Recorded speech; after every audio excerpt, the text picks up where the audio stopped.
Hello. Let me. Sorry. Yep. Hello, everyone. How you doing? How was your day?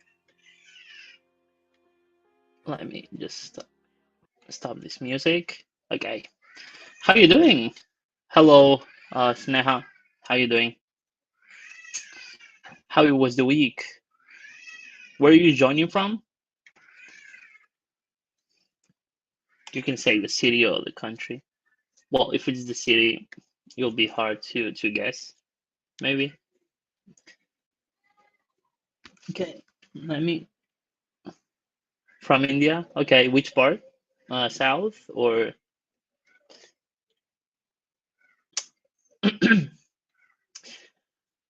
Okay, let's wait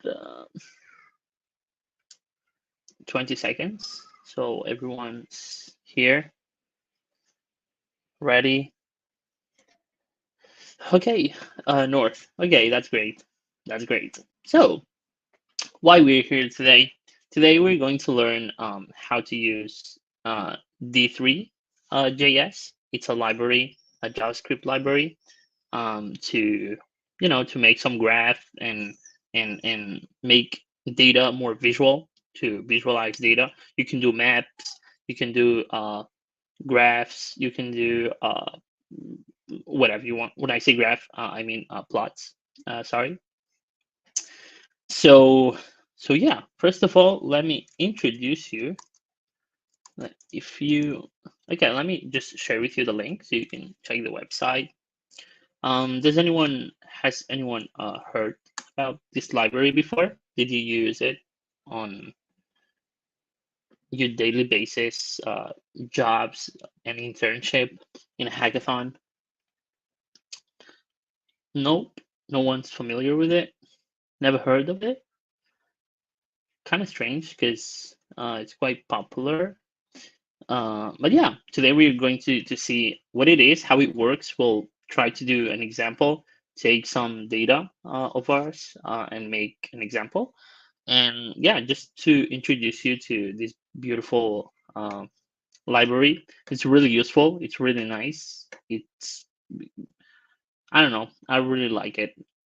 So yeah, if you go to the website, you can go here. What is D3? You can check more information, but I will do just summarize it for you and give you some sorry, some pros, some cons, and yeah, some tips for you. Okay, and then we will move to the practical part, and then we will make well, maybe in an hour I will stop 5 minutes so you can go grab some drinks, go get some food, or just, I don't know, just rest a little bit, and stop hearing me talking.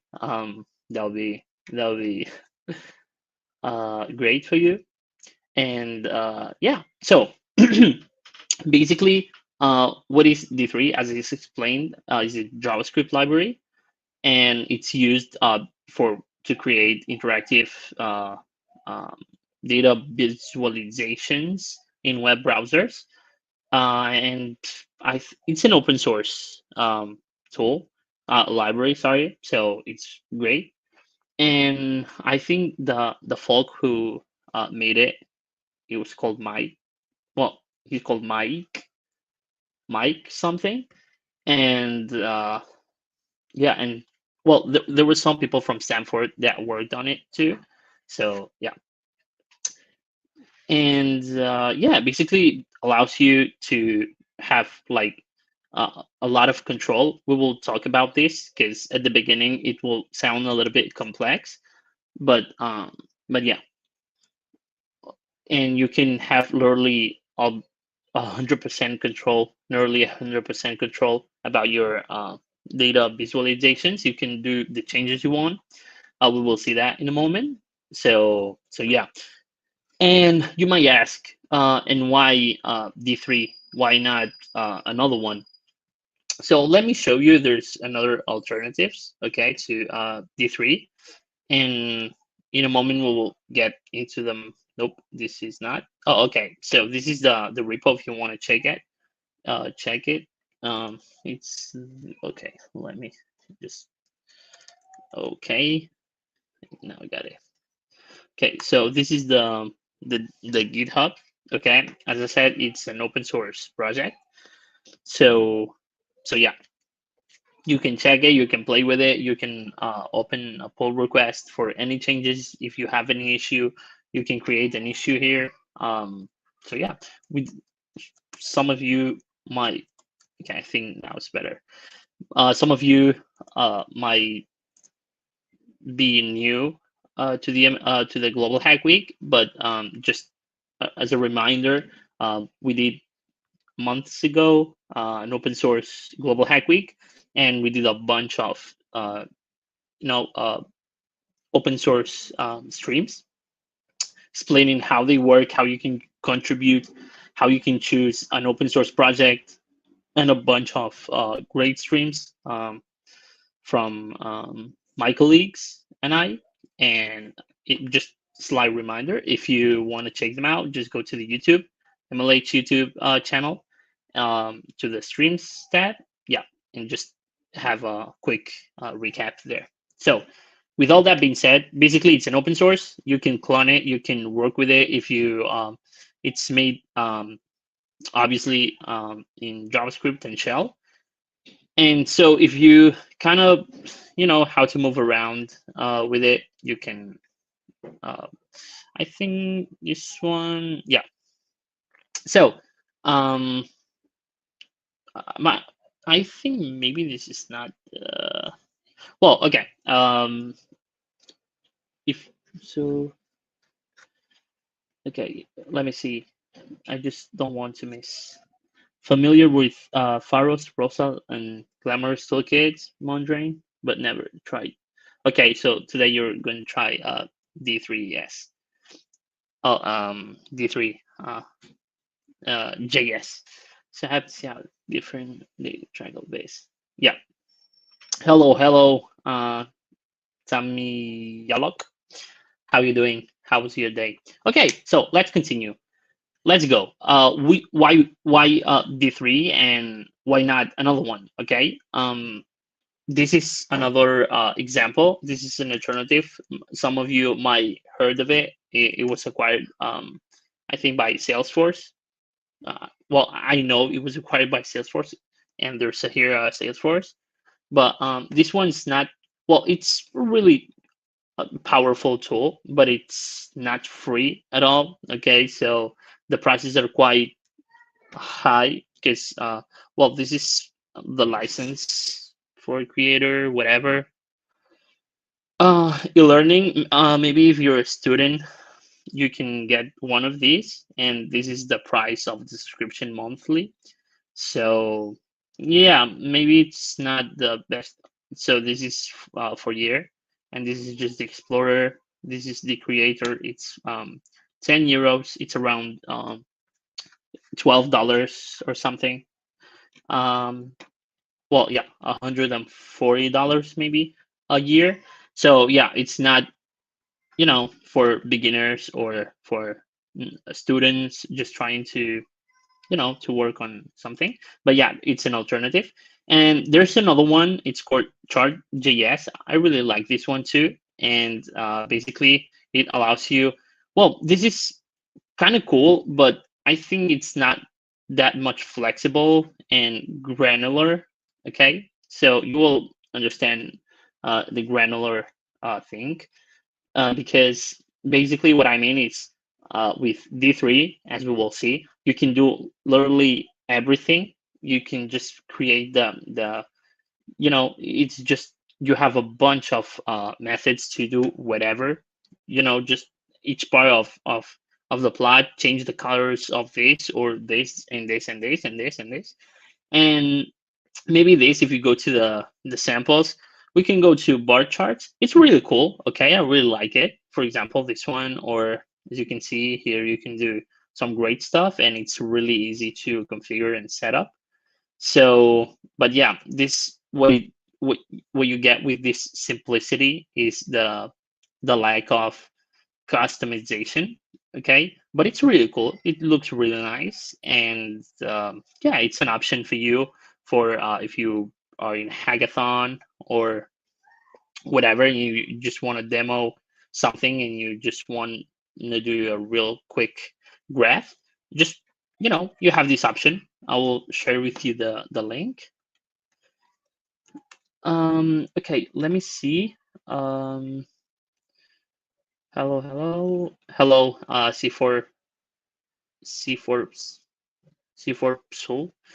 Sorry. Oh, okay, Montreal. Hello from Canada. Well, from Spain. It's a little bit like Excel. Yeah.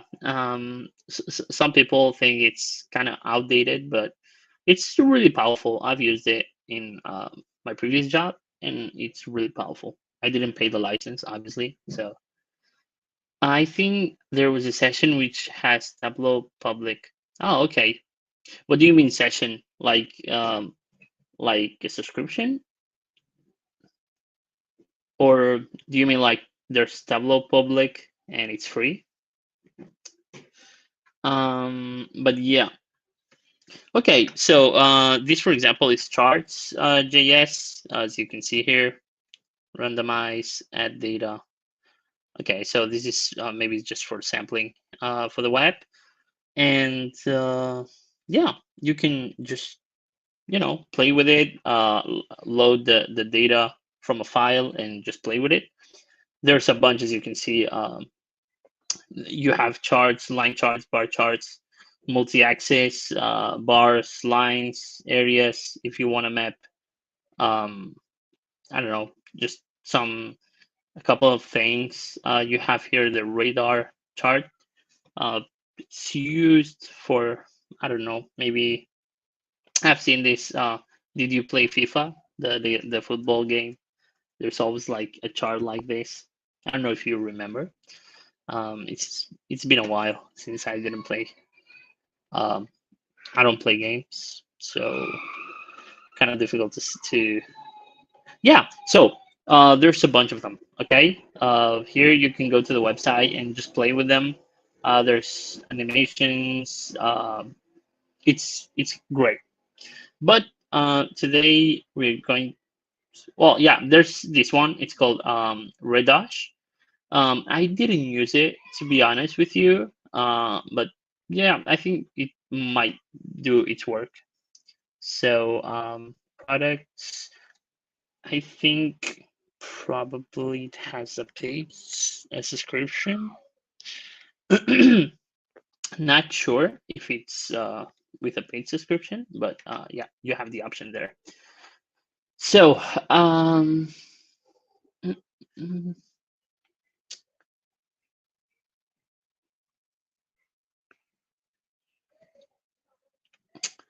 is chart.js comes under D3.js. Do you mean like if uh, D if chart.js uses D3.js or something? No, they're separate libraries. I was just giving some options for you to explore if you didn't want to use D3.js, and um, it works on the web for free. Oh, okay, okay, that's pretty cool. So there you go. Thank you so much, Showings, for the link. I didn't know that. Thank you so much. Hello. There is another free option from Google that has great integration with their own tools, Looker Studio. Okay, let's check that. I think it will be good for everyone to. Oh, okay. Do you know if it's a free one or? Okay, okay, I can see. I can see. Search console. Oh, okay, that's pretty cool. That's pretty cool.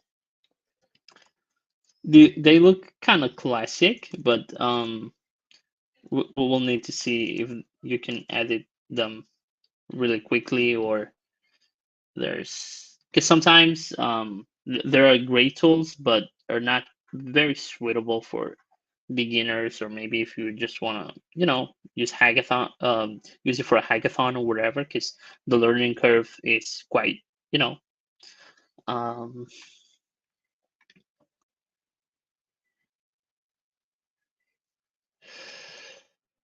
um, but what if you have JavaScript disabled? Think of users don't have good internet.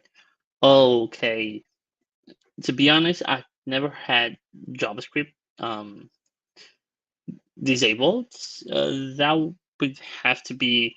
I don't think it will work with JavaScript disabled. To be honest with you, um, yeah, you can try it if you want. Later on, we will do an example. I will show you the code, and maybe you can try it and see if it works. So, what is an option that has no JavaScript required? Okay, let me search it for you.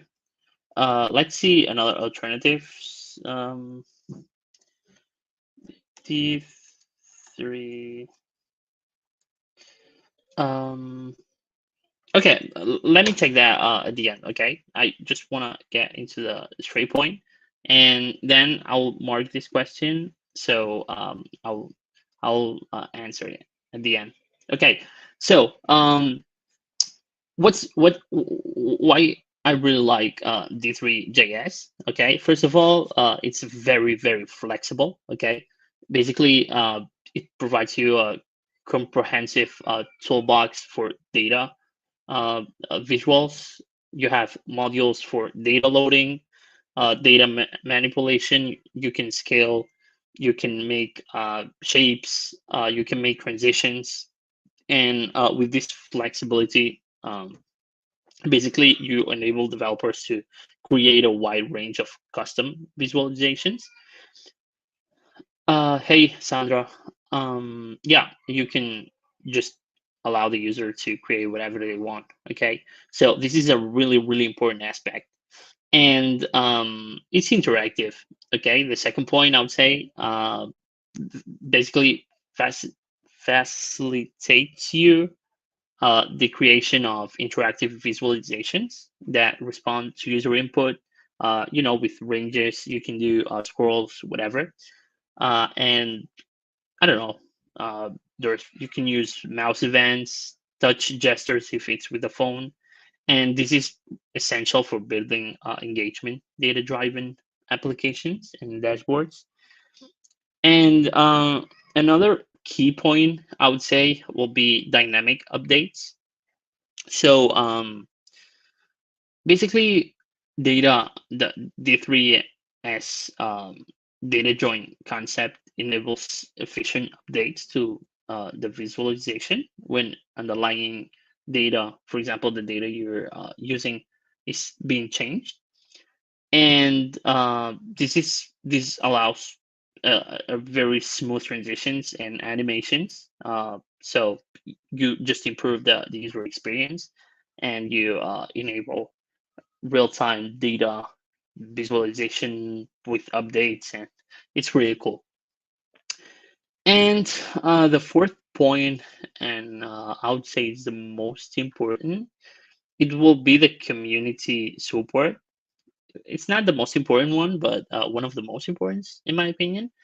So a lot of people use it, a lot of developers use it, and there's a bunch of resources, tutorials, examples, Stack Overflow, questions and answers. I don't know if you like that. So yeah, you can find help really easy.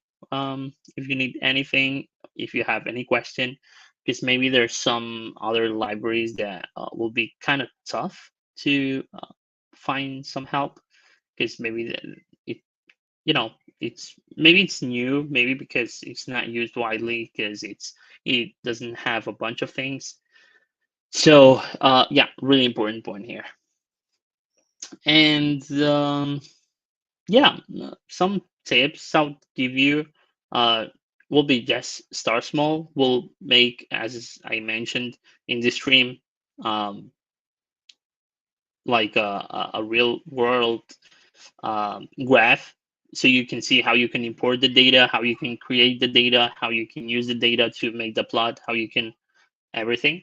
So yeah, and yeah, start small, do small graphs. Don't try to make a huge one with a million raw data with a bunch of inputs because it will be a mess.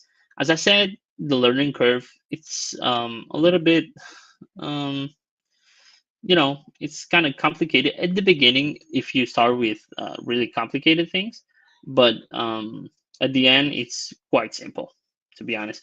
Simple, not meaning easy, but it's simple to understand. Okay, so yeah, it's quite easy. So another tip for you, it will be just explore documentation, see examples. We will go through some examples right now, and I will just explain you a little bit, a couple of examples. So yeah, and some of the drawbacks, um, as I said, will be the learning curve. Okay, especially for developers who are new to web development or data visualizations concepts. But yeah, it's really learnable. It's a little bit, just a little bit, not too much. Hard to understand some things at the beginning because of the details.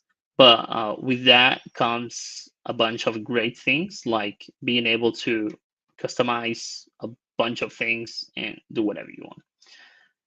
So another cons, I would say verbose syntax, just to put it that way. Because if you just want to create like just a simple visualization, you it can require a significant amount of code, not a lot, but significant, which might be daunting for some developers at the beginning. So you need to be mentally prepared for that. It's not hard. We will see that. It's quite simple, but it's not just a couple of lines of code because you have to import the data. You have to, a couple of things. We will see this. And another con, I would say the performance. Um, don't take me wrong, it can handle a large data sets and really complex visualizations. So you need to be mindful of performance considerations, especially when you're dealing with animations and transitions and a lot of data. Because if you have like it's dynamic and you just allow users to, filter things and whatever, and you have JSON, well, a CSV or a JSON, whatever, with I don't know, 100,000 lines of code. You have to be ready for that, especially when you're doing dynamic visualizations. Okay, because when you're doing dynamic visualizations, you are allowing the user to just dynamically change everything. So, for example, just let me show you an example here. Okay, so this one, for example, animations. Okay, if we go here, okay, so you can see here you have the pause, the play. You can just play with that. As you can imagine, at the back end, this is doing some things. It's charging the data, moving the data, getting the data, filtering the data, playing with the data, doing data. Okay, so maybe this one will be a little bit, the performance will be just a little bit worse than I don't know, for example, this one. Okay, let's assume this doesn't have any filter or anything, and you can just you just have a graph here. Well, it's a cluster tree, they call it. Everything has its own description and way to be. So yeah, for example, you have this one, flare query, um, and you have a bunch of data. As you can see here, I cannot edit anything. So this is being charged at the beginning, and that's it. Okay. So this one maybe will, in terms of performance, will be just a little bit quicker. So yeah, and yeah, that's it. Let's go with the pros. Okay, now we have all the. Okay, sorry. Let me answer a real quick question. Um, why is the dark mode not default on MLH coaches' computers? Mm, like, do you mean for everyone? I don't know. Maybe it's of because of personal preferences. Um, yeah, probably will be that. Thanks for the stickers. So yeah, I don't know. I don't usually use dark mode, to be honest. So yeah, thank you for asking. Um, so yeah, let's go with the pros. Okay, now we've seen the cons. Probably some of you are like, deep down, just thinking, "Oh my God, this is so complex. I won't be able to do it." Whatever. But it's really far from the truth. Okay, it's quite simple as I said. If you just try to look at, we will see some examples right now. I will explain a couple of things. We'll do an example, so don't worry. Okay, because when I started learning it, I was in the same, you know, uh, storm. Because at the beginning, when I started learning D3s, D3.js, it was just like a mess. I didn't understand anything. Why is this like that? Why is this? Why is that? Whatever. But it gets quite easy once you start looking some examples and doing some things. Okay. So and the pros, as I said before, the customization. Okay. The library offers you flexibility for creating custom data visualizations to uh, uh, so you can just have a bunch of requirements. I don't know, maybe from you, from your client, from your boss, from whoever, and you can just say yes. Okay, because it's possible because you can customize it whatever you want, how um, how much you want, and you will just you know be okay with that. So customization. Then, as I said, community. We talked about that. There's a bunch of support resources, implementations from developers, open source projects using it. So yeah, quite easy. Okay, just let me. Um, okay, and yeah. So let's go. Let's go. Let's see some real world examples. Okay. Uh, okay. Let's go here. So first of all, you go to the website. Okay, and here you can just let me go to the website. It's a really nice website. So there you go. Dark mode. Let me see if I can. Okay, I'll just leave it dark mode. The website is really cool, to be honest. I really like it. So what you find on the website? You'll find here community. Let's go. Let's see. So you have the GitHub repo here. Okay, there you go. You have the GitHub repo. You have the documentation, releases, whatever. Then you have, well, you can follow them on LinkedIn or, well, I won't open that. Um, so yeah, there's a bunch of information how to get involved. As I said, you can create GitHub issues. It's a really good way to learn, to be honest. Or just go to GitHub. Oops, sorry, the dark mode. Okay, just let me put it on dark mode. I don't know. Nope, it's not Bluetooth.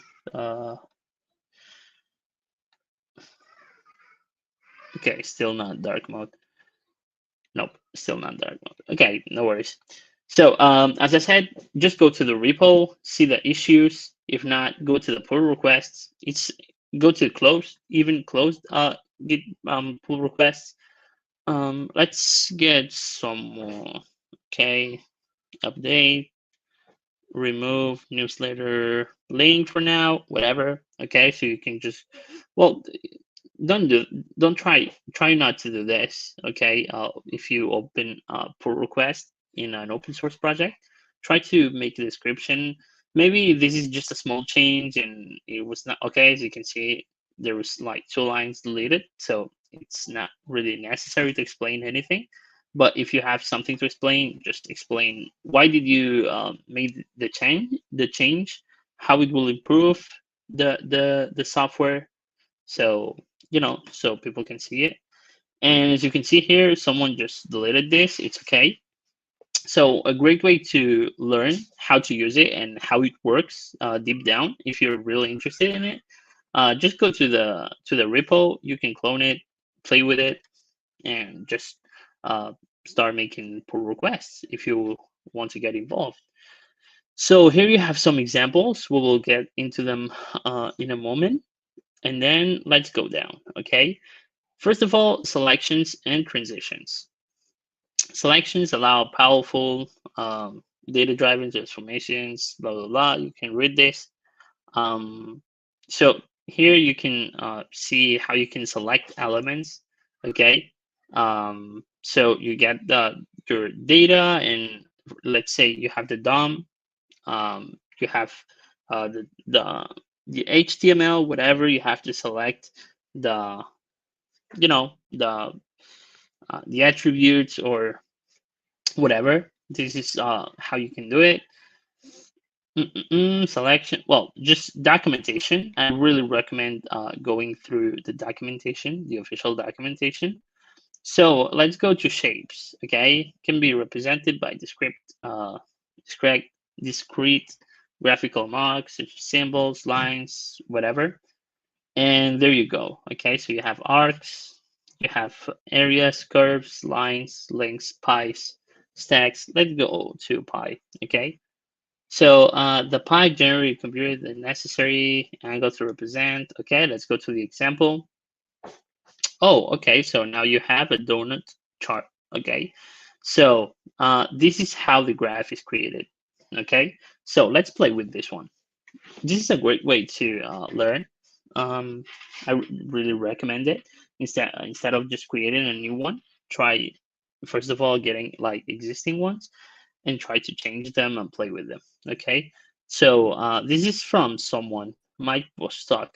Okay, so this is the founder, I think. Yeah, it's this folk here. So has a bunch of graphs. So this is, let me tell you. Okay, let me okay, I will share with you this one. This is like uh, uh, notebooks. Okay, so you can just create just add the code here, execute it, and whatever. So if you want to see this example, just go to the link I just shared to you. And let's go here, for example, okay? You have the height, the radius, okay? So in this case, you can just, okay, so it's basically like GitHub. You need to fork it to make changes. So, because the other one, it's private. Well, it's public, but it's the users, well, the the person's one. So let's say the radius will be the high width high. Let's do 4. It will be obviously smaller, so you can play with this. So yeah, let's just leave it like this, or maybe the width can be 600, and this can be 3. Okay, so you can play with this. So once we have this, as you can see, you have the arc. We talked about the arc before. You have the pi. We didn't see the pi. Yep, we see the pi. Yeah, source, basically this constructs a new pi generated with the default settings. Okay, so if you want to add the settings, you can just add the settings here. Okay, so we can just delete this, and probably it won't, you know. Okay, so nope. Let me sort. Okay, this will sort it. Probably, yep, it does sort it. sorting it. Yep. Okay. So probably would be sorted by 40. Yep. Okay. From the bigger one to the smaller, as I can see. It's 22.6, 22.5, 21, 21.3, 21.35, 21.183, whatever. So yeah, it's sorted. So now if you don't want to sort it, as we saw, just sort.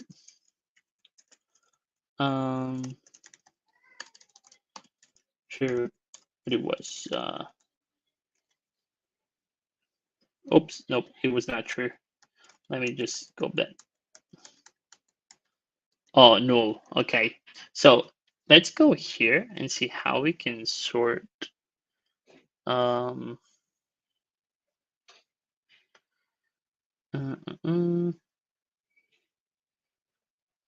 because this one sounds kind of strange. Let me see.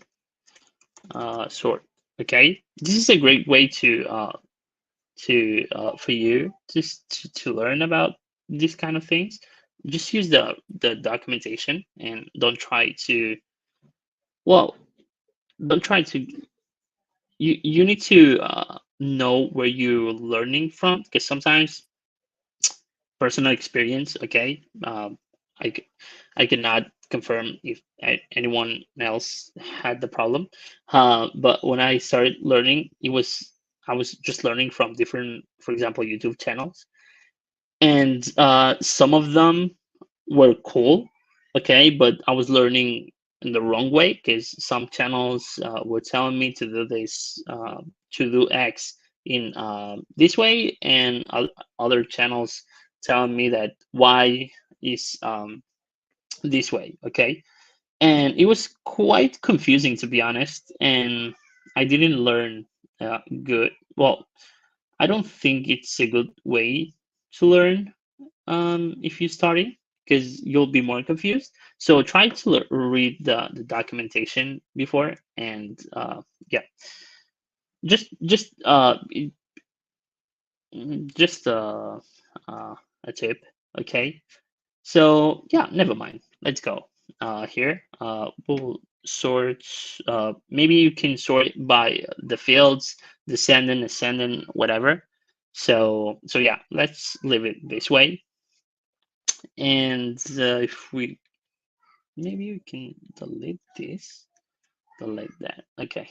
So, and pad angle, let's try with 2 or maybe 3, because it will be a little bit, mm, it's kind of hard to distinguish it. Okay, so let's go. And here you can define the color, okay? All these methods, you can find them here.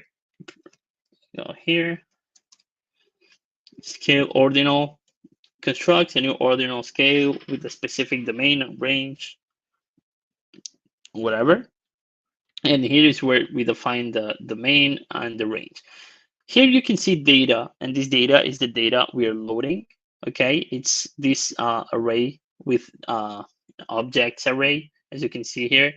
Here we have smaller than 5, 1, 9, 9, whatever. So probably it's I don't, let me see, 84, 22, 5, 26, 22, 2, 5, 26, probably it's this one.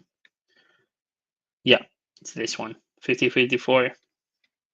So here you have the data, okay? So what am I going to load the data from? Okay, so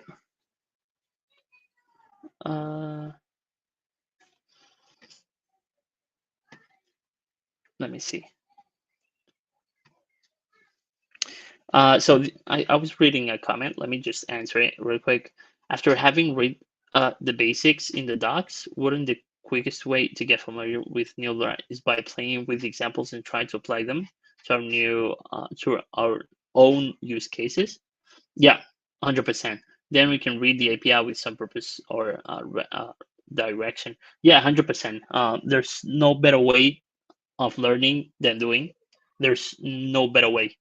I mean, like, well, if you're maybe uh, you're studying surgery and that stuff, probably it's not the best way. Well, you can learn with simulated bodies and all that stuff. There's a bunch of things like that, and yeah, there's no better way because you can know the concepts. You can have, because it happened to me. Okay, you watch like 100 videos about I don't know, Python and everything, and then when you want to start the project or something just to learn, it's like, well, okay, how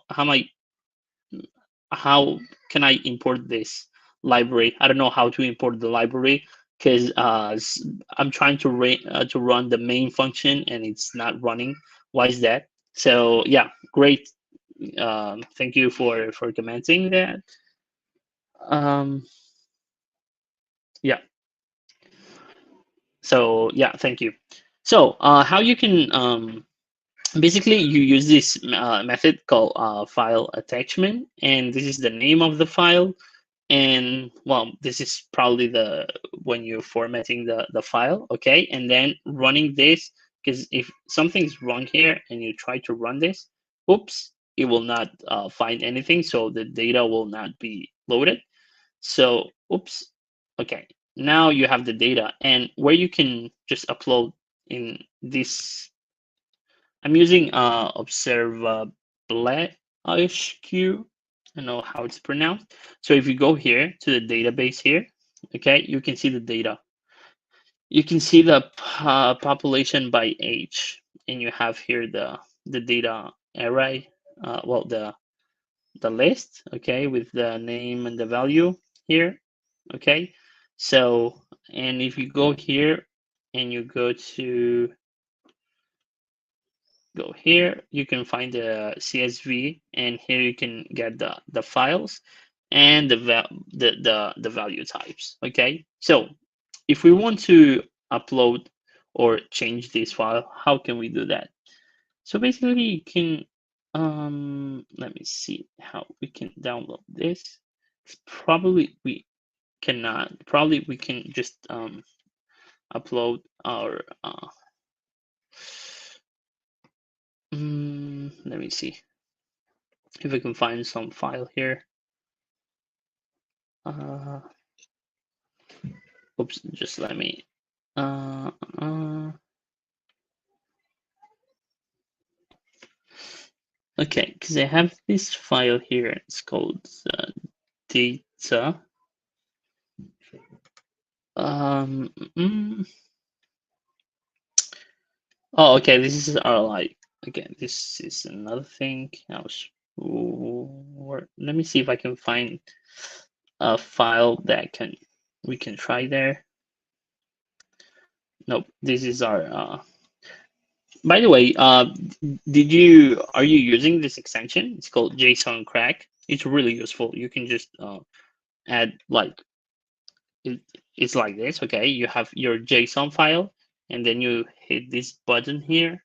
Okay, and this gets displayed, and it's really useful for to navigate through JSON files because okay, this is cool if you want to copy something or whatever, but just getting this and being able to copy this or go here, copy this or go here, and copy this, and then you have here the reference, okay? You have like the path here to go there. If you want to select this, it's route, data, flights, the position and options. Did anyone use it before? Nope. Yes. Let me see. So yeah, basically, oh, I was trying to upload the file. So basically, if we take this and we drag it here, we get the file uploaded. Okay, so in this case, our file is this one, data.json. So if we use data, that's JSON, and probably here uh, JSON. Yep, there you go. Okay, there you go, the file. And let's get this out and you will see what happens. Literally nothing. Okay, this is, well, the type is really useful when it's CSV files most often. So yeah, there you go. And you have basically I don't, obviously the data is not working here because the fields don't have anything to do with it. There's no name and there's no value field. It's trying to search for that data, and we don't have that data. But we can change this instead of value, the value. Okay, we can use the. I don't think it will work this way. Oh, okay. Flights. Yeah, okay. We won't mess this one. We will be messing another one. But yeah, this is how you can basically H. Okay. There you go. The data, and yeah, and then you specify the canvas. Let's say you can specify the height, the width. You can specify the a bunch of attributes here that you can find, and you can just select the data from the the the object and the list and just append it. Okay, so it's kind of that simple. This is a pie example. Okay, as you can see, well, it's not too much, but it's not just two lines. So and when I said it was really customizable, it's because it's really customizable. Okay, so you have a bunch of options, a bunch of ways to do whatever you want, and you can change the colors, you can change the even the font. So yeah, sorry, we tried the donut. Okay, let's try another one a little bit more um, a little bit more tricky. Let me see if I can find another one more tricky. Uh, uh,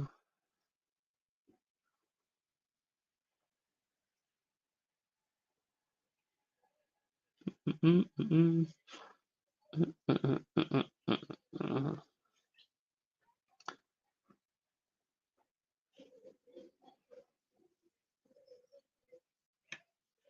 Popul.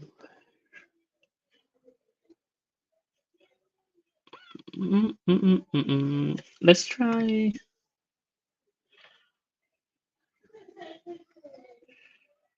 I want to see a map. Um, okay, let's go here. Um, Spike map. Let's try this one. Okay, I don't like it. Let's go to this one.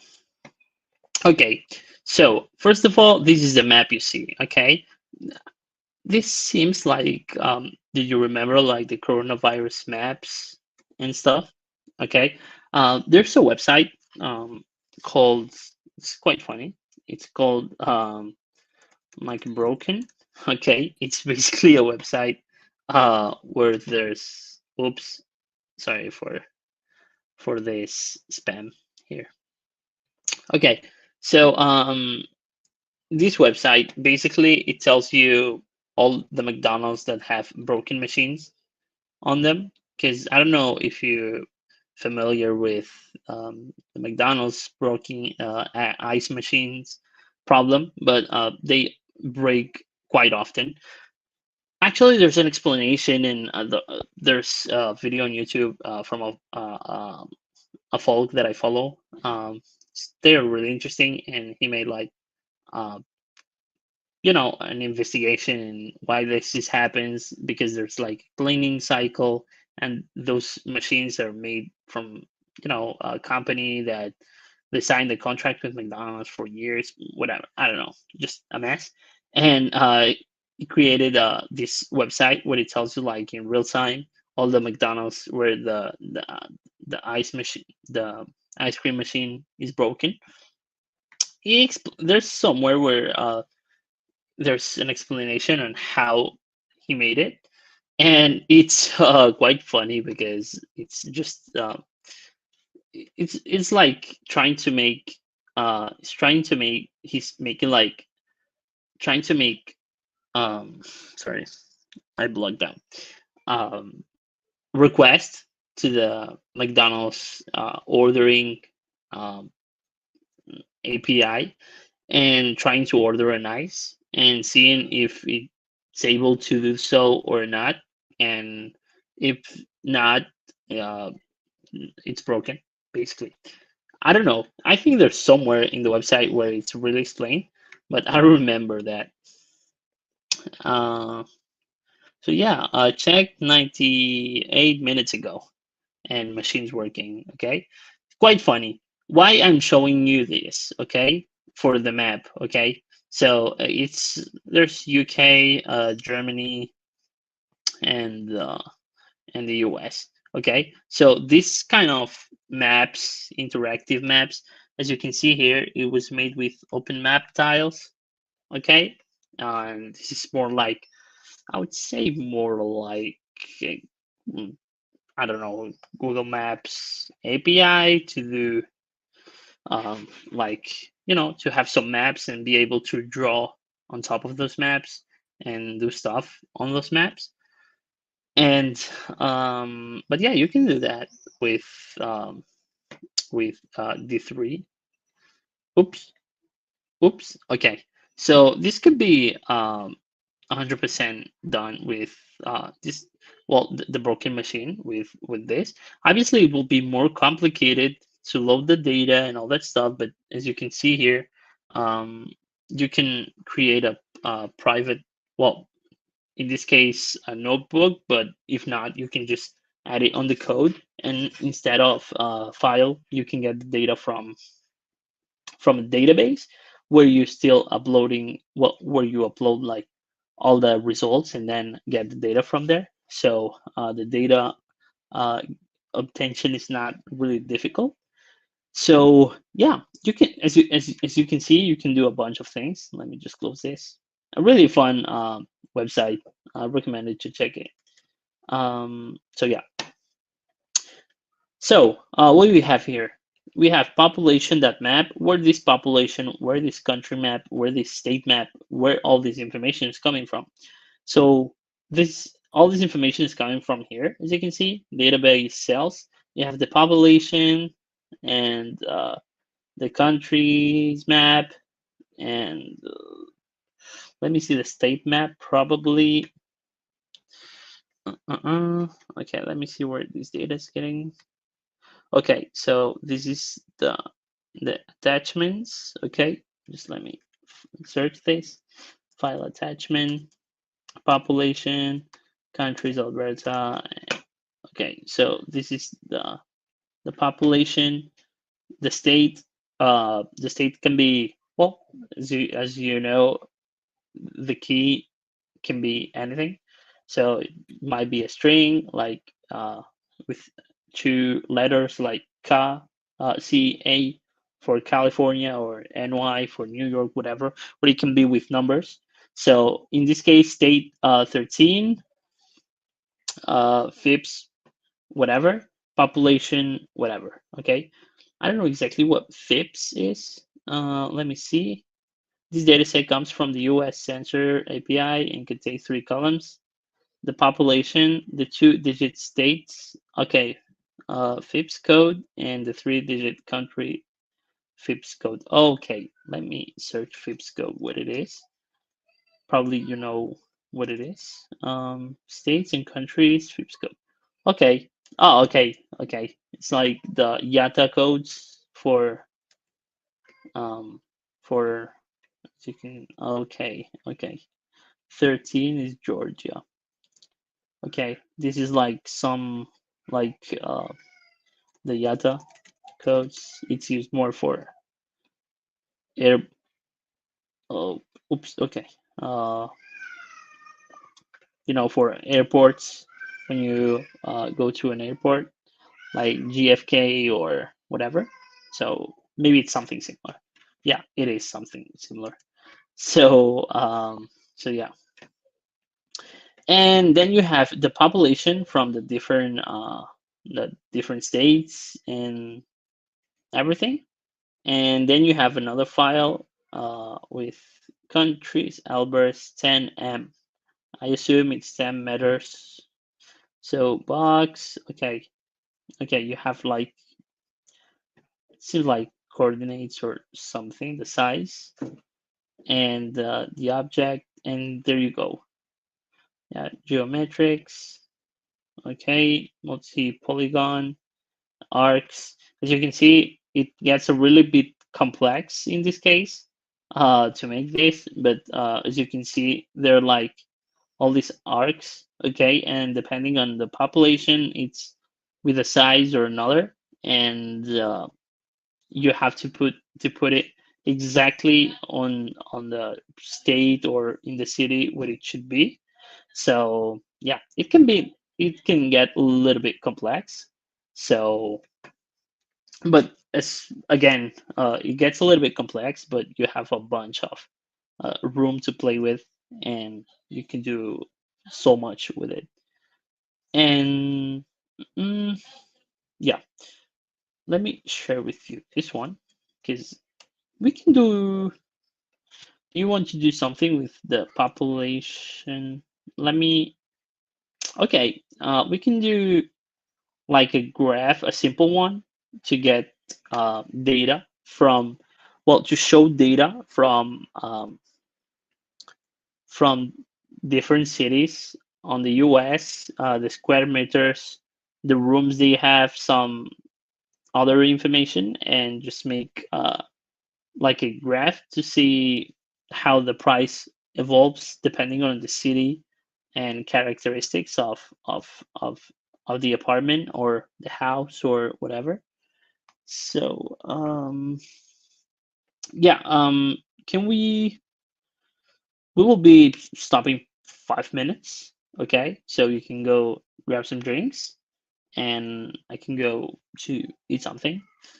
So, and I'll see you in 5 minutes. And before the pause, we will be doing the practical part, and we'll be, creating some data to see if we can do a graph, and so you can see how to create a notebook and how to add the file and how to add the data in CSV and just add the data and just play with it and do some graph and start with it, and I will share with you the notebook so you can check it later.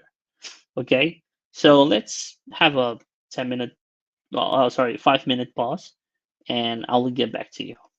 And let me. Do you want music or can put some music?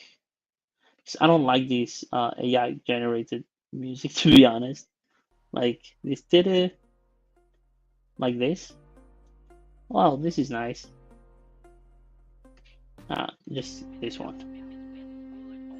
Okay. See you in 5 minutes. Okay. I'll be here at, well, in 5 minutes. Okay. If you have any questions, just pop it in the comments, and I'll make sure to read them. Okay. Hope you like the music. If not, I'm so sorry. Can mute it. It's just to have something here playing. I'll see you soon. Have a good one.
Hello, everyone. Hello, everyone. Here we go again. Okay, let me see. From Denny Dev. Why is it showing the event has ended, but it's not? Whoa, whoa. Where, where does it say it ended? Um, can you, let me see. Do you mean the checking link, or what do you mean? Because I have the checking link here, and I cannot see anything. Can you confirm, please, Denny, Def? Where do you see the message? Maybe there's something that needs to be fixed or changed. So it will be amazing to know where is the issue coming from. So let me. Is everyone here already? Can you hear me? Okay, the audio is okay. The live stream I had some issues with the. Well, actually, it was with the computer, not with the headphones. But yeah, I just changed it, and this one works greatly fine. Audio is okay. Okay, thank you so much. Du Chiner. Du Chiner. Yeah. I thought I was misspelling it. Okay, let's do an example. Okay, let's start with uh, an empty one, an empty notebook. Okay, let's go here. By the way, just let me see. New, blank, create notebook. Okay, so let me share with you this notebook because let me see if public, no access, can view. Team, okay, automatic, save. Great. So here you can join me. Here you can join me. Um, Basically, this will be really helpful after finishing the stream. So you can just go there and see what we did and everything. So I have prepared for you a file. Okay, we will call it rents in the United States. United States of America. Okay, US. Okay, great. Where do we start? We start from the data. Okay, we need a data. Okay, so we go. I okay. I found this one. This one is really cool, and basically, it's the city. Oops, let me make it bigger for you. Okay, there we go. We have the city, house type, rooms, square meters, rent price, availability, uh, address, year built, amenities. Okay, so in this case, the city. So for this example, we will be using the city. Okay, but for an for a bigger project or whatever, you can use the coordinates. Okay, because probably it's not the same living in Brooklyn than living in Manhattan than living in in the Bronx, or I don't know, whatever. So it's really important the location. So this using just the city, it's not good data, to be honest, because well, you have here here we have, let me see, room. Well, here we have the address. But yeah, if you want to make it with coordinates, you can directly use the coordinates. Okay, 'cause this address, probably if we use maps for this address, let me see. Uh, Oops, sorry. Oh, sorry for that. Sorry for that. If you go, if you go here, let me see from here. Oops. Okay, just let's search the address. Okay, so for example, we searched this one and it was New York, but I just have two from New Jersey. Okay, and they don't have anything to do with one and another because maybe this one, the rent will be much cheaper than this one. I don't know, maybe because the airport, there's the airport, and most of the flights go this way, and the noise is quite messy. So with just the address, we don't have enough data, as you see. So yeah, we have New York, and just let's search another one. Park Avenue, this one. So yeah, here we have one in New York. So this one makes uh, much more sense. Okay. So again, we have the data here. We have some amenities, and we have the year we build it, whatever. Okay. Let me just new. Oops, save this as US rent information that CSV. We can just paste this here, okay? And then we can go to the website, uh, okay, here. We can go to, okay, now I think you might see it better. We can go here to the database connection, or yeah, file attachment, US rent. It was this file. Okay, it says loaded perfectly. So we run this. Okay, nothing. It's just a comment. So let's go here. Okay, so this is where it's, as you can see, it's really easy to, you can do it this way if you don't want to write the code. Okay, but today we will try to write the code. So you can just write the code like, you know, JavaScript, okay? And here you can use data equal data, how it was file attachment, I think. File attachment, and use this one, okay? And it was a CSV. Uh, we can just type true, okay? And let's run this. Okay, now we run it. This is really similar to the Jupyter notebooks for Python. So yeah, it should be quite easy to use. So there you go. Here you have all the different data, okay, from Chicago, Miami, Dallas, whatever. Or if we don't want to do this, you can just go here, file attachment, okay. You can select this one. Probably you'll have this, but you won't have. You need to do a bunch more of things to, to write the code or whatever. Oops, nope. Just want to delete this. Okay, delete. So it's much simpler to do it this way. Okay, just um, um, okay, okay. So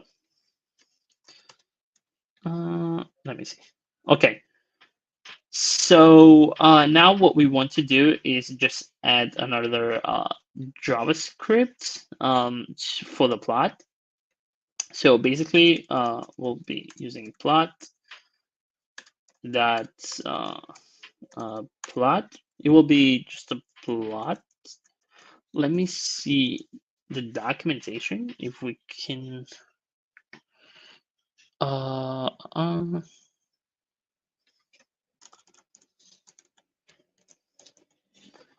plot. Uh,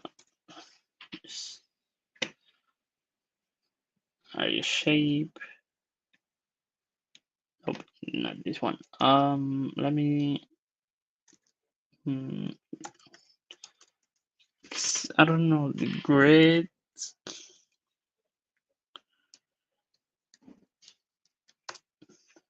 Nope. Well, I think it was.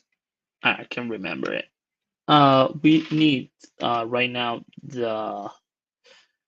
we should need the to specify all the parameters that we want. So we can say maybe uh, first of all we will try to load the the data into the graph. Okay, so for that we can use marks, and then we have little plot dot. What did we call this? Data. Okay, so we have data here. Save. Oh, okay. We're missing the. So we have the axis. The axis. So we have square. So we need to put the. Or we can get it from here. Actually, square meters. Okay. So we can use square meters, and then we can use so we have square meters, and then we should have the rent price because we want to see the evolution depending on the square meters, how the price evolves. Okay, so yeah, oops, nope. It'll be a rent price. Okay. Oh, okay. And we want to know the city because right now we just have black dots. Okay, so we want to um, know the city, so we can use the property stroke for this. I think it was stroke. Let me just confirm. Stroke. Uh, uh, uh, yep. I think it was stroke. Uh, yeah, an early stroke, and it will be uh, it was with capital C. Okay, city. Okay, so we have city. Okay, so right now we have the graph. We have the differentiation depending on the city, but we need something else. We need a legend because right now we don't know which color is everything. So basically, to create a legend, you just hit a nope legend. I think it was no, I would say it was color. Yeah, it was color, and then marks. Oh, okay, should be outside. Yep. Color. Uh, should be color. I would say, and here it will be legend equal true. True. Okay. Uh, okay. So we have okay. So now we have the cities. We have the data process. This looks like a machine learning. Uh, you know, the first example that you have when you start learning, like how to calculate, you know, the rent price or whatever, and you just have linear regression. So what we can also do, I think there was a property called grid that basically created the grid, because right now it's really hard to see which value is this, because you know you have to nearly just impossibly figure out what it goes. So maybe if we add a grid, uh, just true. Okay, so all these properties like grade, color, marks, okay, just let me show you where you can get them from. D3, um,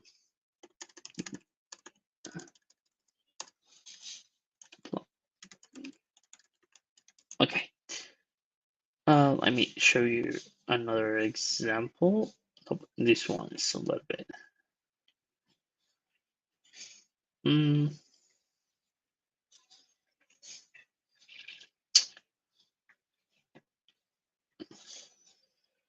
Let me see. Let me see.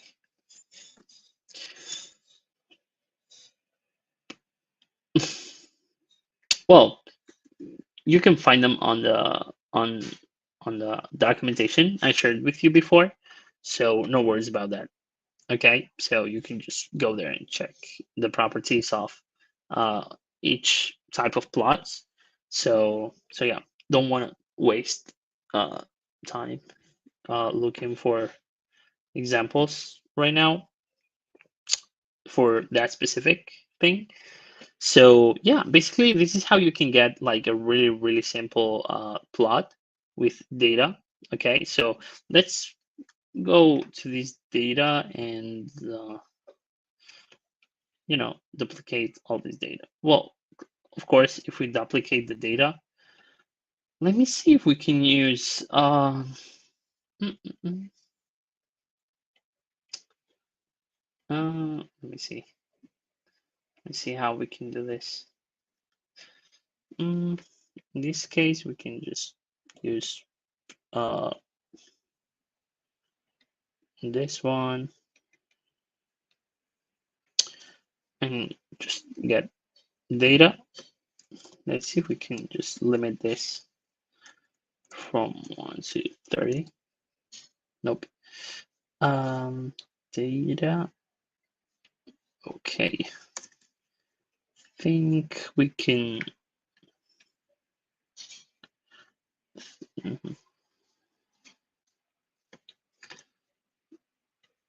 Probably we can. Let me see. Unexpected token. Rent price. Okay, this will not. Okay, so probably there's a way. I just wanted to limit it to just 10 or 15 results. But yeah. And here you have a cluster tree, for example. Let's see another example that it's not a plot. Actually, let's see if the data makes sense, because obviously it makes sense because as much if you have more square meters, you have the rent price is larger. And the difference, like in the price, I would say is the city. The red one is Los Angeles. It makes sense. It's uh, um, more expensive. Sorry. And then we have, for example, the yellow ones. It's Dallas, Texas, and Chicago. I'm surprised that Chicago is obviously it's made up data. Okay. Um, I got the data asking ChatGPT like, hey, give me 100. I think it was 200 or something. Rows of these fields of information. Kind of surprised if this is real, but yeah, let's get it. As you can see, once the square meters are like, well, the house is bigger, the difference is much larger. Okay, so I don't know exactly why is that. Obviously, as I said, it's made up data. Okay, it's not real data. So yeah, maybe it makes sense. So this one, for example, you can use it. As you can see, this one, I think it will be a little bit more complex. It's a hierarchy. You have, let me see. Let me see. I think it's a kind of graph. It's like hierarchy, or well, it's like a pyramid. I don't know exactly what it is, but hierarchy graph. Well, I don't know. So yeah, here you have the different methods you can use. The different before we use the, For example, the plot the plot here it's different because you have like every element, and then you append it, you add it to the node, and here you create the node, joining some data, then you have the descendants and everything. I think, okay, this is not interactive, but I think there's some that are interactive. So when you click like the black button, it just, fades away.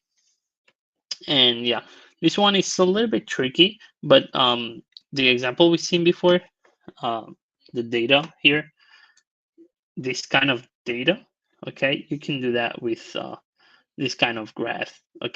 Okay, so basically you can do the same thing, like the same thing, but with this, okay, and instead of, I don't know exactly what's this. Let me see. Let me see what's this. It says data, render, events, legend, data events. Yeah, I don't know. Cluster tree. Okay, so whatever it is. But yeah, it will be more like this kind of data visualization because you can, depending, for example, the population that we've done, this one, for example, it makes sense to be this way because if you have, if you try to make the, well, if the data is realistic, and you just need these kind of things, and you can even make it interactive, and then when you click like a button of some button or something, you get like a link to the property or anything. So that would be crazy. But obviously you need to figure out which cases do you want to do that, because probably depending on the case it won't be that uh, useful. Let's put it that way. And yeah, let's go. I think you might, if you have any question, just pop it on the comments. Brushable, there you go. Brushable scatter plot. Okay, so it says this chart shows the inverse relationship between engine power and fuel efficiency in 406 cars from 1970. So as you can see, there's a bunch of different uh, utilities to this. Obviously, I don't know anything about cars, but as you can see here, you can even select. I don't know why where the data is being. I mean, like the selected data where it's being placed or something. But okay, so you have the okay, so you have the selection here. Let me just select one. There you go. Okay, now it makes sense. There you go. You can for me it makes more sense to move this to the top, to be honest. Just let me forget. Let's see if it can work. Well, if it works, let's get the selections. Let me see if we can move it. First of all, I don't even know if we can move it. Probably we should select. Okay, I think we cannot move it. Uh, okay, I think we cannot move it. But yeah, okay, so the selection is for this thing here. Okay, so you can say, oh, I just want to select this and see the data of these things here, these dots, and then you go. There you go. You have the selection that you choose, and probably you can just play with this selection and do whatever you want. And there you go, all the data here, and here you have the selection. Let's see how it does the selection thing here. Obviously here is specify uh, what you need. Keep in mind that it's JavaScript. You can use it on your website. Okay, so this is just, I just choose this the notebook because it will be more visual for the stream and will be more practical. But obviously, you can just put this code and load the library into your JavaScript code and on your website, and just do whatever you want. Okay, So for example, this one has even comments. Oops. So create the horizontal, X scale, positioning, whatever. So it creates SVG container. Okay, this is cool. Append the axis, as you can see here. Append, transform. Let me see. Let me see the selection. Oh, okay, okay, okay. So if you go here, it's this one, the brush behavior. Okay, so as you can see here, there's this other method called the SVG. The brush, maybe I would see the brush is like the selection thing, the selection box. If selection, blah blah blah, stroke gray. Okay, so this is where the the it changes the colors. Okay, to gray and still blue. Okay, so if not, just leave it as still blue. That's the, I think it's the initial color palette that it has. Okay, the dot, it's still blue. So yeah, inform downstream codes that the has changed. Okay, let me see the comments. Hello there, hello, Betty. If you just came in, make sure to check the stream on YouTube later on. Just let me upload. Well, 'cause I think in you cannot longer see like new recorded streams on Twitch, I think, because I've tried to do so and it was not possible. But you have YouTube that they are uploaded there. So just let me give you the link to the YouTube channel so you can check all the streams, not just mine, but every stream you want to check. So yeah, hope I'm welcome here. Yeah, of course, everyone's welcome. After I have tried D3 with Neo 4G DB last year. Neo 4G. Oh, let me check that. Neo 4G. I've never heard about Neo 4G, to be honest. Oh, it's pretty cool. Let me see. Device. Oh, okay. Okay, that's pretty cool. How was the experience? Good? Bad? Recommending the to go through it. So yeah, I think that will be um, I think for an introduction to the library and you know showing you all the possibilities and everything you can do with it and how you can play with it. It's pretty cool. And make sure to check the other libraries like Chart.js if you just want to do like just small examples and everything. There's a getting started uh, instructions. There's the installation, how you can integrate it into your code, step-by-step guide. As you can see here, this is something similar that we did. So yeah, there you go. Fonts. Okay. So yeah, hope that you can play with everything later on and just you know just have fun with it and try to learn as much as you can. And yeah, if you have any question, um,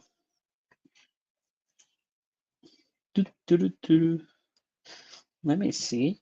You can do like contours. This one, it's a Hexbane map. Shows approximately 3,000 locations of Walmart stores. The hexagon area represents the number of stores in the vicinity, why the color represents the median age of the stores. Older stores are red and newer stores are blue. Oh, okay, that's pretty cool. Okay, that's pretty cool. This one looks pretty cool. Um, so yeah, again, here you have it's using the Geo Albert USA. I think um, it should be a map like this US map. Okay, so maybe it's just a method to get like different map shapes from different countries because it's quite impossible to do it with just lines. You need like 100,000 lines of code. So create the container again, the bins, create color red. Okay, let me check the data. How is Walmart's? Oh, longitude, obviously, the latitude, and the date it was open. So yeah, this is all the data you need from a Walmart store. You don't even need like the name or the name of the city, the name of the county, sorry. You don't need anything, just the longitude, latitude to place it on the map, and that's it. And the opening date, because you need to know which color you want to assign to every store. Because remember, the red ones are the older ones, and the other ones are the newer ones. Okay, so you can even make it interactive, so you can just hover over a hexagon and get information from that store, whatever, or maybe a link to the website or anything. So yeah, pretty interesting, pretty interesting. As you can see, yeah, there's not much information.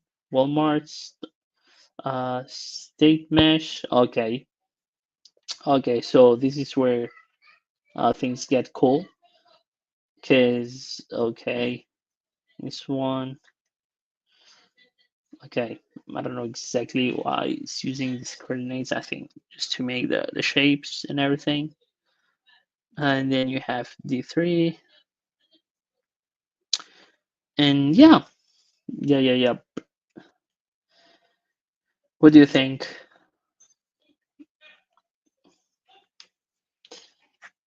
Okay, no one is asking anything, so I assume everything's clear.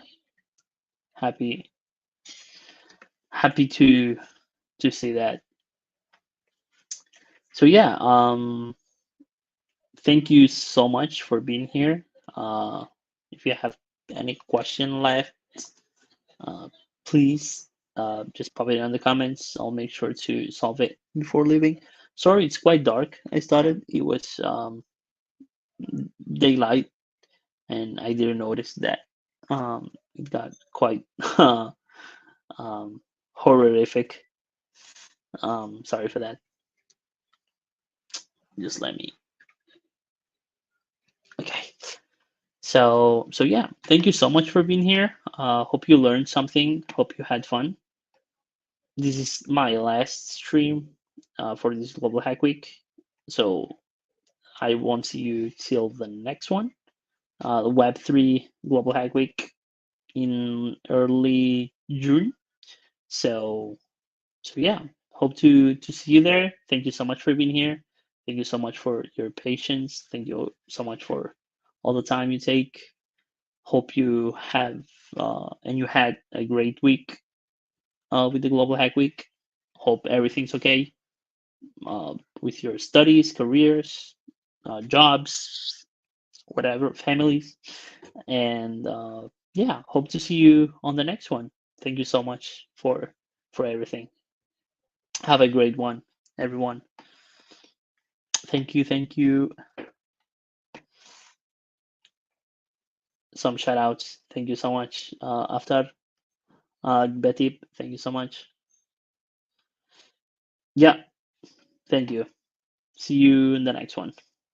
Bye.